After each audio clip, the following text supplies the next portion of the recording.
എടാ നീ ഇറങ്ങണം, നീ ഇറങ്ങിയാലേ വല്ലതൊക്കെ നടക്കൂ.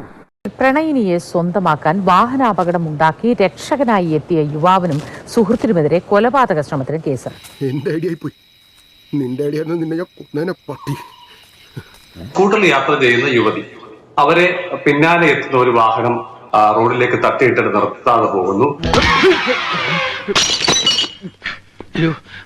2025 ഏറ്റവും വലിയ മണ്ടന്മാർ ആരാണ് എന്ന് ചോദിച്ചു കഴിഞ്ഞാൽ അത് ഈ അജാസിന്റെ സുഹൃത്ത് രഞ്ജിത്തുമാണെന്ന് പറയേണ്ടി വരുമെന്ന്. ഇതാ ഞങ്ങളുടെ പ്ലാൻ.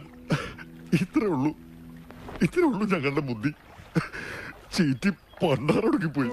പക്ഷെ ട്വിസ്റ്റ് മനസ്സിലായത് ഇതൊരു അപകടമല്ല, മനഃപൂർവ്വം ഉണ്ടാക്കിയ അപകടമാണ്. രഞ്ജിത്തിന് ഈ പെൺകുട്ടിയുടെ വീട്ടുകാരുടെ ഒരു പ്രീതി പിടിച്ചു പറ്റണം, അനുകമ്പ പിടിച്ചു പറ്റണം, നല്ല ചെറുപ്പക്കാരനാണെന്ന് പറയണം. അപ്പോൾ ഒരു അപകടമുണ്ടാക്കി അതിൽ നിന്ന് ഈ പെൺകുട്ടിയുടെ രക്ഷകനായി അവിടെ അവതരിച്ച് നല്ലൊരു ചെറുപ്പക്കാരൻ അപകടത്തിൽപ്പെട്ട പെൺകുട്ടിയെ ആശുപത്രിയിൽ എത്തിച്ചു. അങ്ങനെ ഒരു കഥയുണ്ടാക്കാം, അങ്ങനെ ആ പെൺകുട്ടിയെ സ്വന്തമാക്കാം എന്ന വലിയൊരു സിനിമാ കഥയിലൊക്കെ കേട്ടിട്ടുള്ള പോലെയുള്ള ഒരു ഐഡിയ, തലതിരിഞ്ഞ ഐഡിയ ആണ് ഉണ്ടായത് രഞ്ജിത്ത്. കുഴപ്പമില്ല, പക്ഷേ എന്ത് പക്ഷേ എനിക്കിതൊക്കെ ഒരു ത്രില്ലായിട്ടാണ് തോന്നുന്നത്.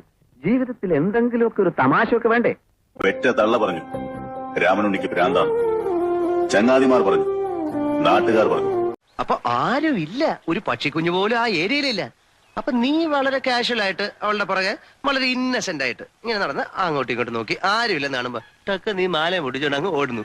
A friend in need is a friend. അതുകൊണ്ടാ